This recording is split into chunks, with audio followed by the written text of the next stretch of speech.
My name is Ibrahim Nasser. I am 49 years old. I am sitting in a rented room in Istanbul right now, and I am typing this with hands that will not stay still. It is not cold in here. The heater is even a little too warm. My hands are shaking because I am scared, and I have been scared for almost 4 years, every single day, without one day of rest from it.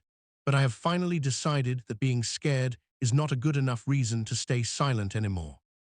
There are some things that are heavier than fear.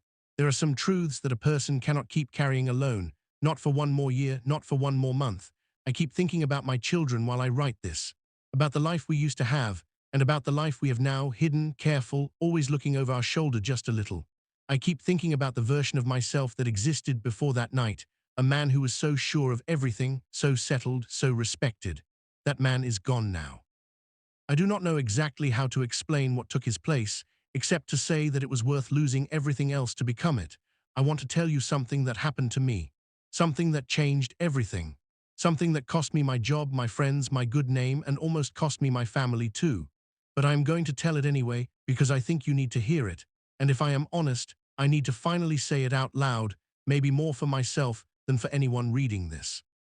I have been whispering this story in quiet rooms for too long, only to people I trust completely, only in low voices, only with the door closed, always checking first that no one else could hear. Tonight, for the first time, I am done whispering.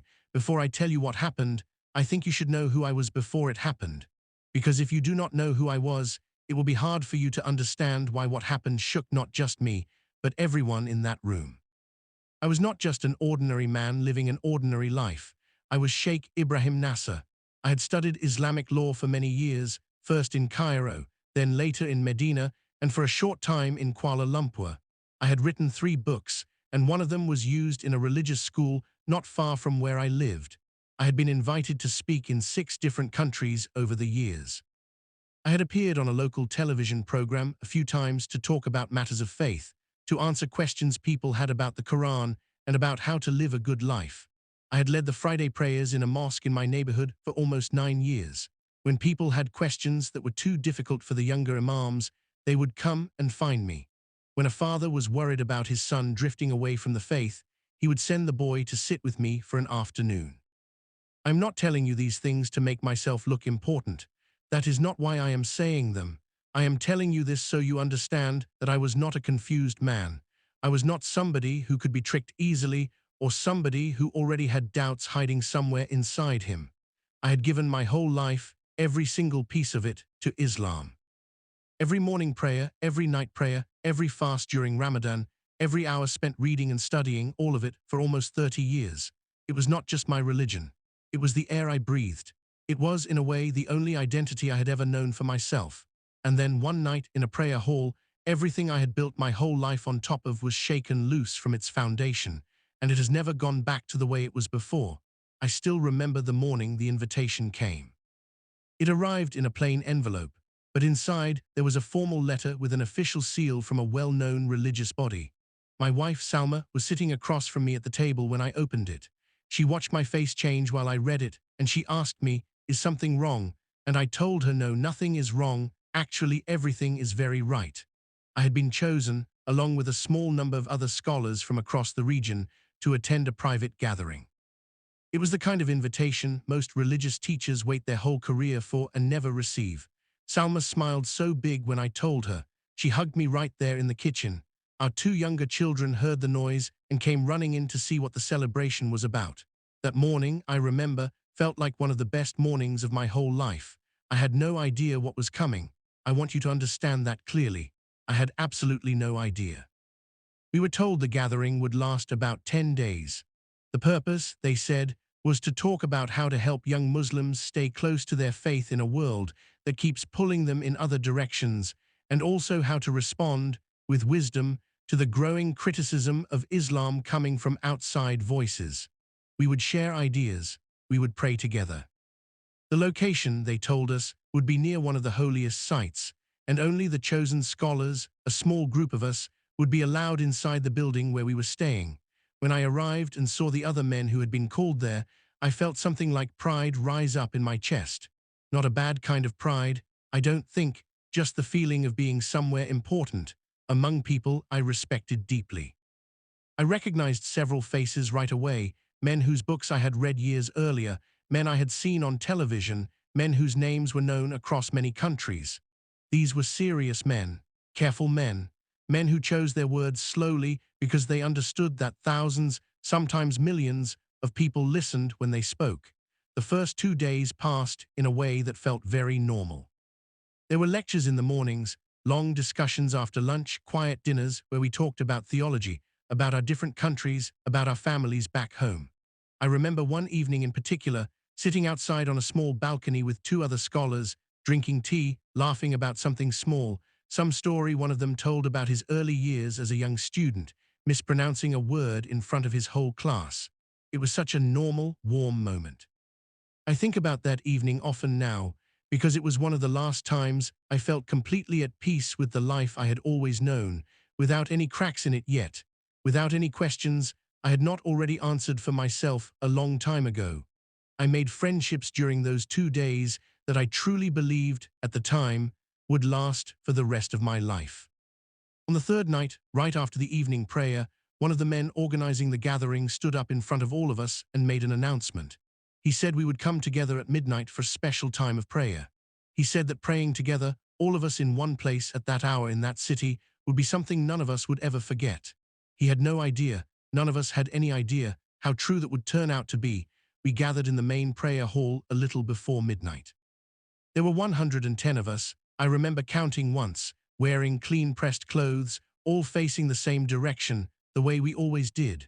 The room was silent except for the voice of the man leading the prayer, a calm, steady voice, one that had led prayer for many years and knew exactly how to hold the room. I remember thinking, in that quiet moment, how peaceful the whole scene felt. 110 men who had given their entire lives to the study and the service of God, standing together in the most sacred city in our faith. It felt, honestly, like a blessing being poured out on all of us at once. We came to the part of the prayer where you lower your whole body down, forehead to the ground. In our tradition, this is called sujud. It is the lowest, most humble position a person can put their body in. I had done this thousands and thousands of times across my life. It was second nature to me, comfortable, even, natural like breathing. But that night, something happened while my forehead was still touching the floor. The room changed. I felt it before I understood what I was feeling. It was like the air itself became thick or charged in a way I do not have good words for even now, all these years later. Every hair on my arm stood straight up. My heart started pounding so hard I thought the man kneeling beside me must be able to hear it. And then there was light. I want to be careful here because I know how this sounds. It was not the ceiling lights coming on brighter or anything like that. I know this because my eyes were shut and my face was pressed against the carpet. But somehow I could see light anyway through my closed eyelids. Bright, but not the kind of bright that hurts your eyes. Clean.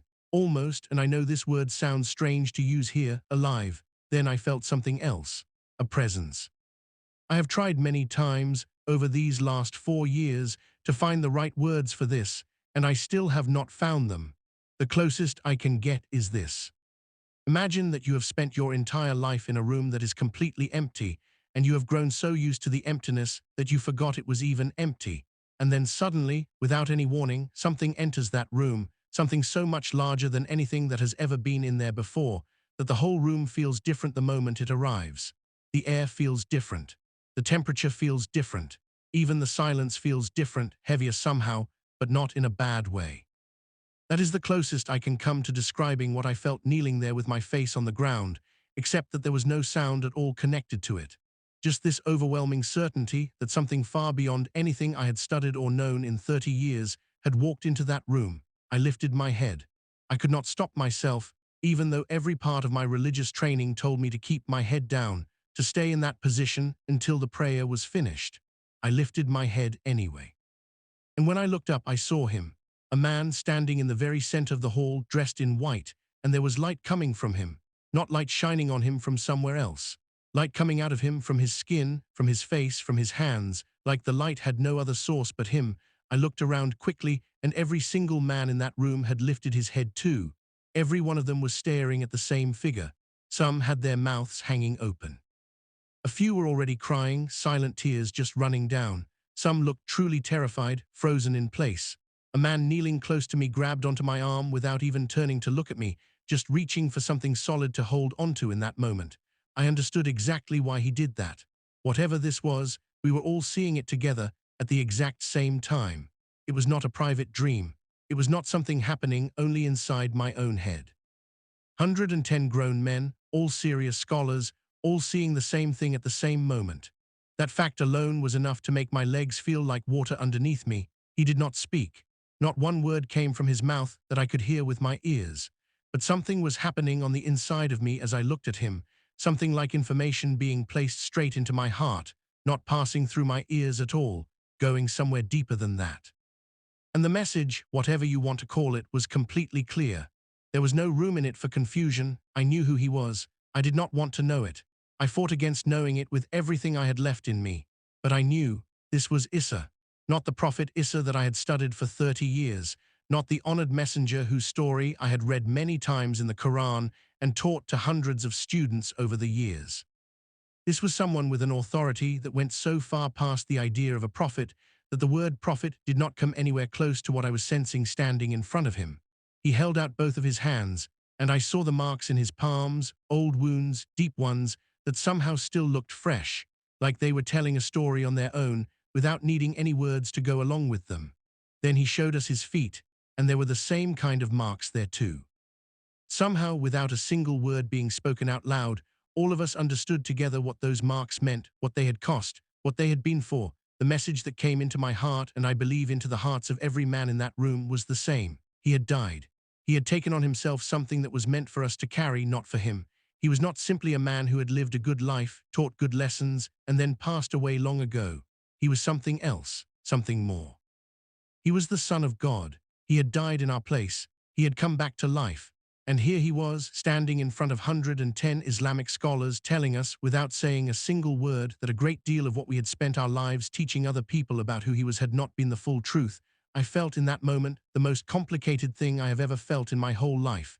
It was not only shock. It was not only fear, although there was plenty of both. It was grief. Real grief, because as I looked at him, I understood that I had spent almost 30 years telling people something that was missing a very important piece of the truth. I had done it with a sincere heart. I want that to be clear. I believed every word I ever taught, but being sincere does not automatically make something true, and I understood, kneeling there, that I had been wrong about something very central. He was not angry with us. I need you to understand this part clearly, because it matters so much to me. There was no anger coming from him at all. What came from him instead was something I can only describe as love. A love so strong and somehow so personal that it felt like he knew each one of us individually, by name, with every mistake we had ever made laid out in front of him, every prideful moment, every time I had brushed off someone's honest question because I assumed I already had the answer. He knew every bit of it, and he was not disgusted by any of it. He was not there to punish us. He was showing us the truth because somehow he wanted us to be free from something we did not even fully realize we had been trapped inside of, and then he was gone. The light disappeared all at once. The presence lifted, and we were left there, 110 educated men, some of the most respected religious teachers in the region, sitting on the floor of that hall. Some were shaking. Some were weeping, quietly at first and then not so quietly. Some just stared at the empty spot where he had been standing, as if they were waiting, hopping almost, that he would come back. Nobody said anything for a long time. When somebody finally broke the silence, it was an older man, a scholar who must have been close to 70, who had been teaching theology for longer than some of the younger men in that room had even been alive. His voice came out barely above a whisper. "What did we just see?" he said. He looked around the room slowly from face to face. What was that? That question seemed to break something open, and suddenly everyone was talking at once, voices overlapping each other. Some men said it must have been some kind of test sent to check the strength of our faith. Others said it had to be a trick, maybe some hidden technology, some kind of illusion built into the building. A few said very seriously that it must have been spiritual deception, something evil that had come to confuse and mislead important religious leaders. But even the men saying these things, even the ones arguing hardest against what we had all just experienced, could not explain one simple fact. How could 110 separate people all see and feel the exact same thing at the exact same second if it was only some trick played on one confused mind? I went back to my room that night and I did not sleep, not even for a minute. I tried to pray, but I could not find any words that felt like they fit. I tried to read something, anything, but the words on the page meant nothing to me, they were just shapes. I lay on the bed and stared up at the ceiling and went through it again and again in my mind, the light, the presence, the marks on his hands, the message that had gone straight into my heart without a single sound involved. I told myself it had not really happened. I told myself there had to be some other explanation, something ordinary hiding behind it. I told myself that 30 years of careful study could not simply be wrong, not about something this important. But no matter what I told myself, I could not make my mind stop seeing those hands. Those 2 days in between felt like they lasted a month each. I went through the motions of the gathering, sitting in lectures, nodding at the right times, eating meals I barely tasted. Some of the other men who had seen what I saw looked the same way, hollow around the eyes, distracted, like our bodies were sitting in that room, while some other part of us was still kneeling on the floor of the prayer hall. We did not talk about it much during the day.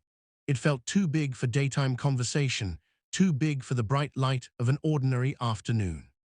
It was the kind of thing that only came out at night, in low voices, between men who trusted each other enough to admit they were frightened.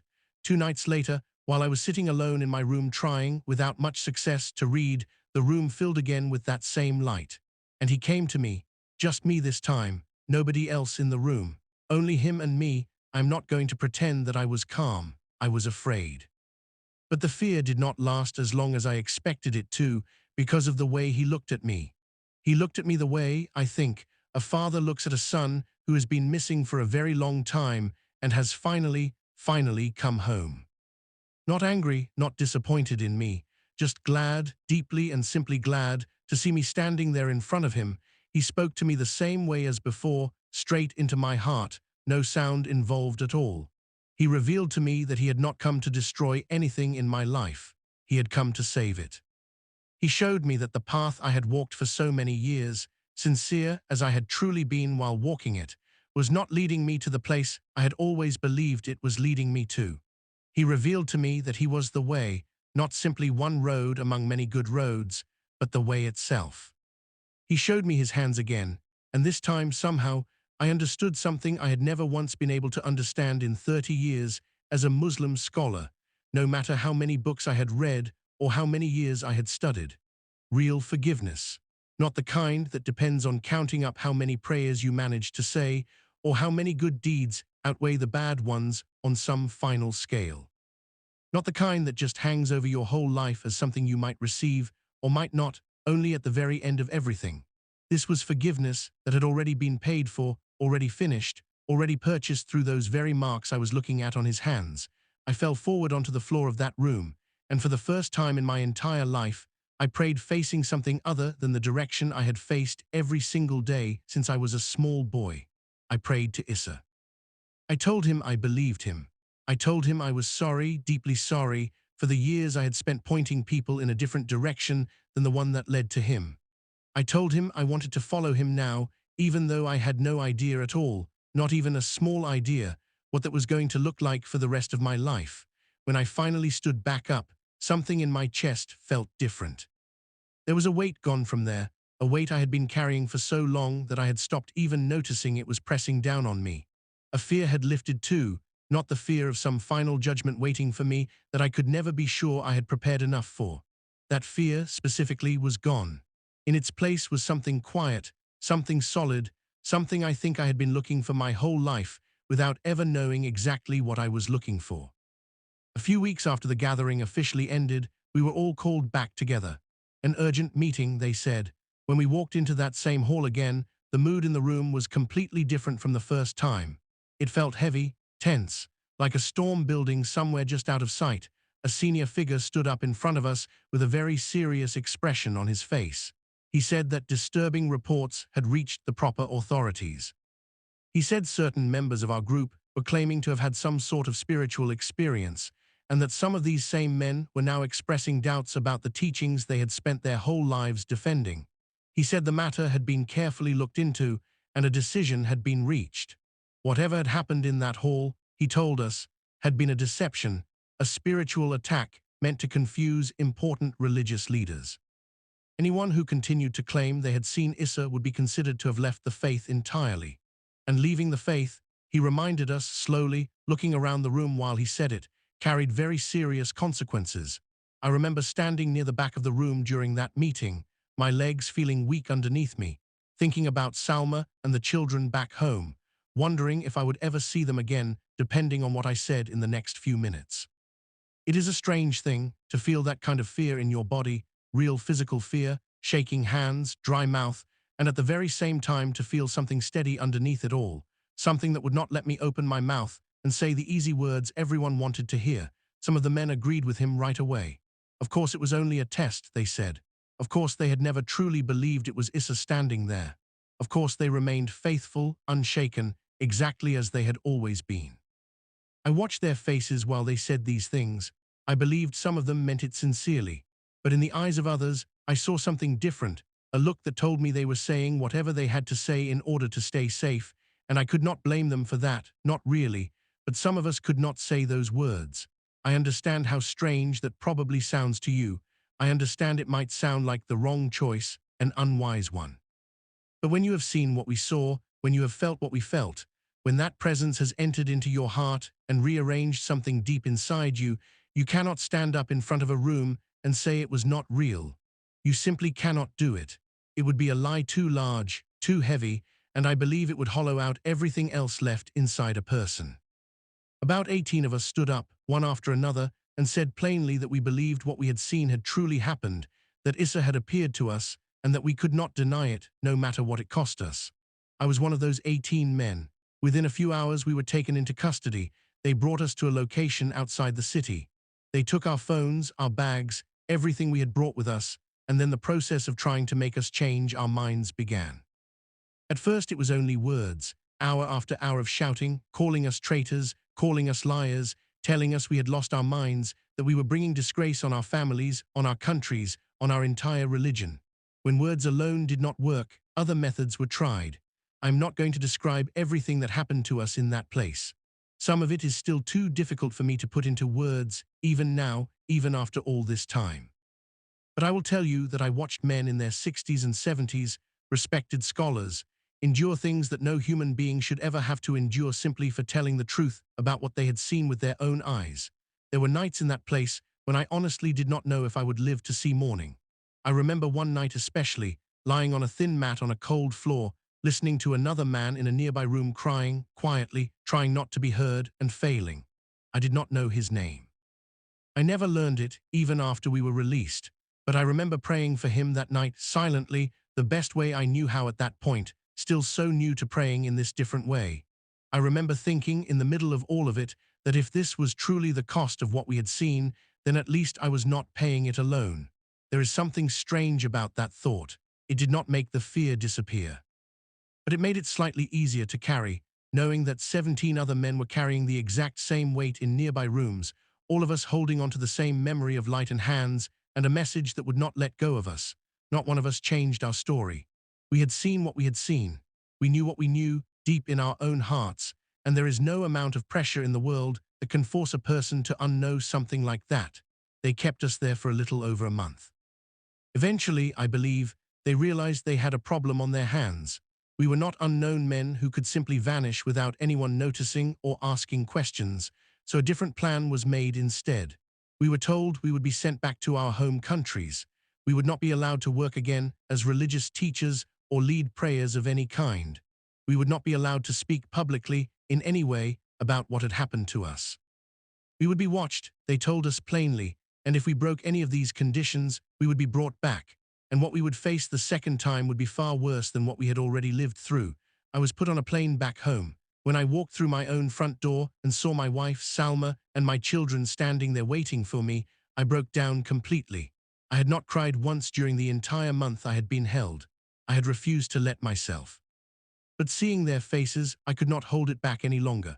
Salma held me for a long time without asking a single question. She could see, I think, that I needed that silence and that closeness more than I needed any words right then. Later that night, after the children had gone to sleep, I sat down with her and told her everything from the very beginning. The prayer hall, the light, the figure standing in white, the marks on his hands and feet, the message that had come straight into my heart. The second time he came to me alone in my room, my prayer on the floor that night, the second gathering, The threats, the arrest, everything that had happened to us in that place, all of it, every piece, I laid out in front of her. Salma is not a woman who cries easily. She has always been strong in a way I have admired since the day I first met her. But as I spoke, I watched tears slide steadily down her face, quiet ones, the kind that come without any sound. When I finished talking, she sat there for a long while without saying anything at all. Then she told me something I was completely unprepared to hear. She told me that while I had been gone, she had been having dreams. In these dreams, she said, a man dressed in white kept appearing to her. He did not say very much to her, she said. Mostly he just told her not to be afraid, that I was being watched over, that something important, though very frightening from the outside, was taking place. She said the man in her dreams had a gentle face, and that she always woke up from these dreams feeling strangely calm, even in the middle of a time when, in her waking hours, she was terrified for my life. I asked her to describe the man's face to me. Slowly, carefully, in her own words, she described him. It was him. There was no question in my mind. Some months later, our youngest daughter, Rana, became very sick, with a fever that would not break no matter what the doctors tried. We sat with her in the hospital for 3 days, watching her get weaker instead of stronger.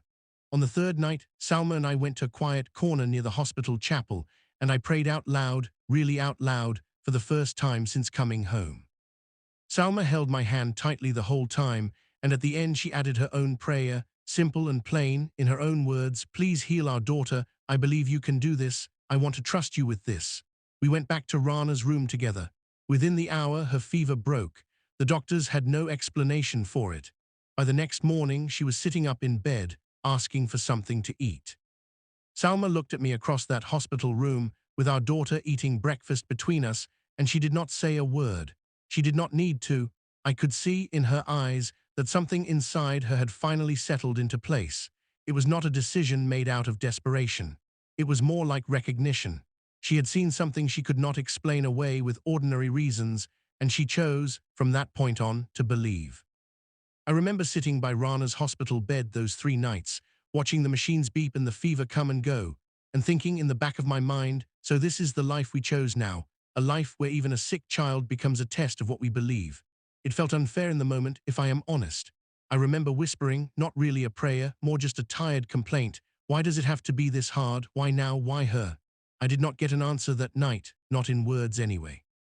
But something about simply saying it out loud, even as a complaint, made the waiting a little easier to bear. Our 3 older children found it much harder to accept. Our oldest son, Yusuf, who was 25 years old at the time, was furious with me. He believed everything I had been through in that place had damaged my mind somehow. He told me more than once that I was putting our entire family in danger, that I was throwing away everything we had built over so many years for nothing. 2 of the middle children mostly stayed quiet and confused, not sure what to think or what to say to me. But our younger daughter, who was 14 at the time, asked me very honest, very serious questions, one after another, over several weeks, and eventually told me that the Issa I was describing to her sounded like someone she wanted to know for herself. I remember one dinner, maybe 4 months after I had come home, where nobody spoke for almost the entire meal. Yusuf sat across from me with his arms crossed, not eating much, just staring at his plate. My other son kept glancing between us, waiting for something to explode. It did not explode that night. It just sat there heavy, the way silence sits in a house when everyone is thinking about the same thing, but nobody wants to be the first to say it out loud. Salma finally broke it, asking Rana about something small from her school day, and slowly, carefully, the table came back to something like normal conversation. But I remember sitting there thinking, this is going to take a very long time, longer than I want it to take, and I am going to have to be patient in a way I have never had to be patient before in my whole life. Slowly, month after month, through many hard conversations, through arguments, through long silences at the dinner table, through a lot of patient prayer and even more patient talking, every single one of my children eventually came to the same place, even Yusuf. He came to me one morning, about 7 months after I had come home, and told me he had a dream the night before. As he described it to me, I felt something cold move across my skin because I recognized every part of what he was describing. I did not know what to do with it, he told me. We sat together for a long time that morning, just talking, working through it slowly. By the end of that conversation, My stubborn, angry, oldest son was sitting with his head down in his hands, crying, but it was a different kind of crying than I had seen from him before. The kind that happens, I think, when something that has been held very tightly finally lets go. All of us, one by one over that first year, became followers of Issa. My wife, all four of my children. Even my mother, who came to visit us from her city, heard the whole story from beginning to end and told us quietly that she had been asking God for years, in her own private way, to show her the real truth, and that she believed this was the answer she had been waiting for.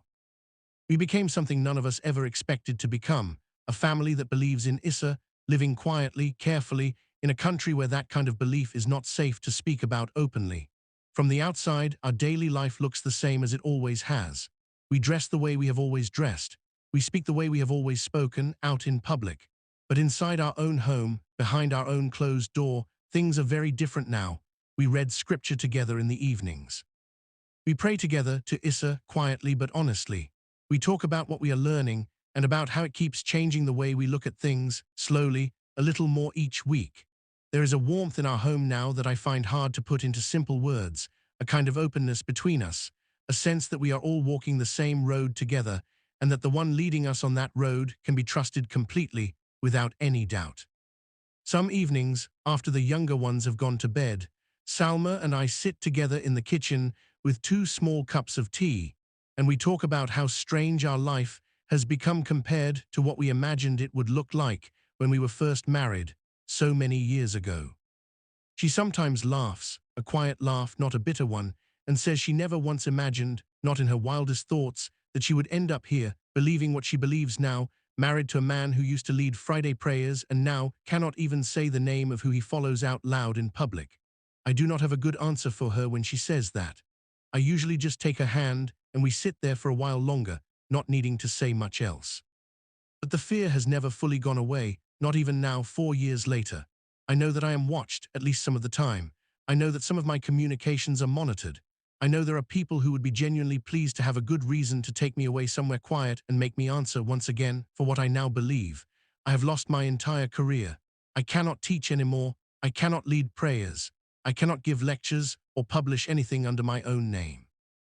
The income that supported my family for so many years is simply gone. What has kept us going, honestly, is the generosity of other believers, people who have helped us in ways that humble me deeply every time I think about it. There are days, I will admit, when I miss my old life more than I want to admit out loud, not the beliefs themselves, but the simplicity of it, the respect, the certainty, walking into a room and knowing exactly who I was and what my place was supposed to be.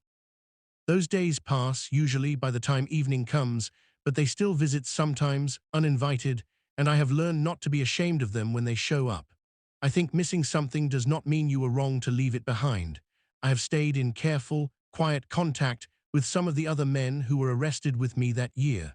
We are scattered now across several different countries. Each of us living some version of the same reality, believing in secret, restricted in what we can say and do openly, unable to live out loud as the people we have truly become, but every one of us, as far as I know, still standing, still believing. No matter what has been done to try to break that belief, some of their stories are far harder than my own.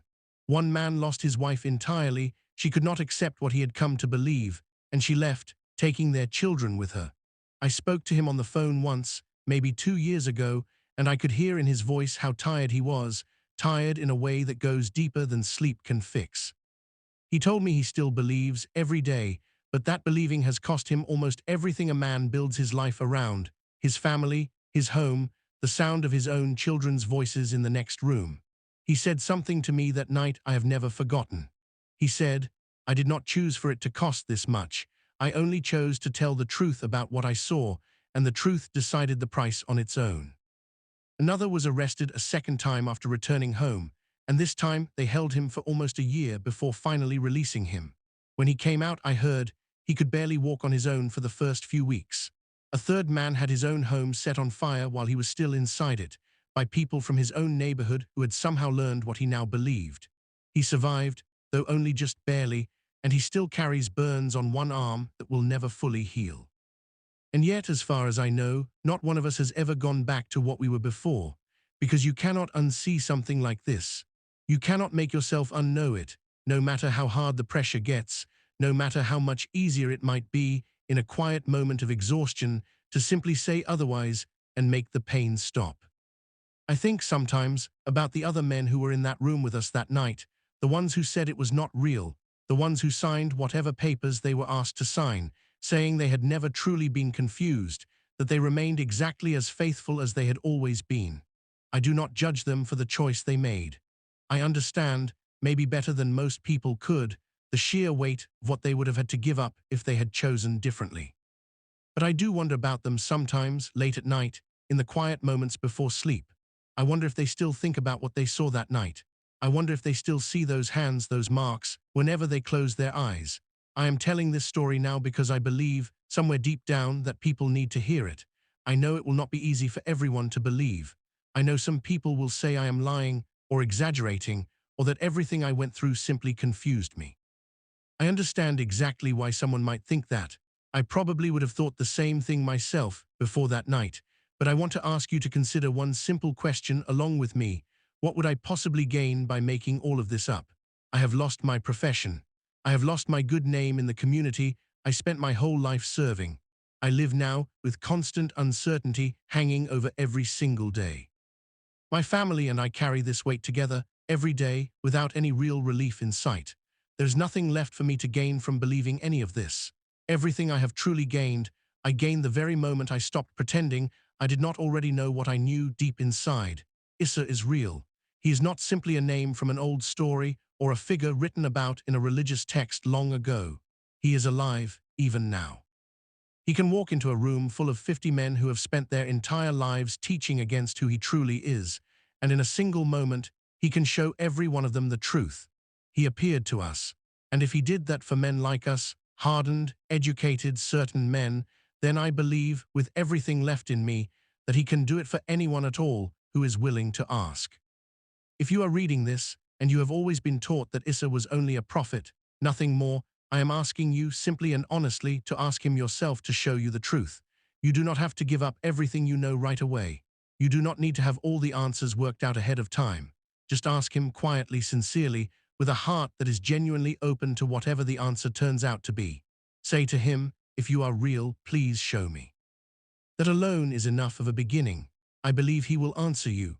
I know this because I have watched it happen, not only with me, and not only with the people in my own family, but with others too, every single time someone has truly reached out to him with an honest heart. The truth cannot stay buried forever, no matter how hard people try to bury it. No amount of money, no amount of threats, no official statement handed down from any authority can keep something like this hidden away permanently. Because the truth is not a piece of paper that can simply be locked away in some drawer and forgotten. The truth walked into a prayer hall one night and stood in the middle of 50 grown men and showed us his hands. And once you have seen a truth like that with your own eyes, it does not simply disappear again, no matter how long you wait, no matter how hard you try to forget it.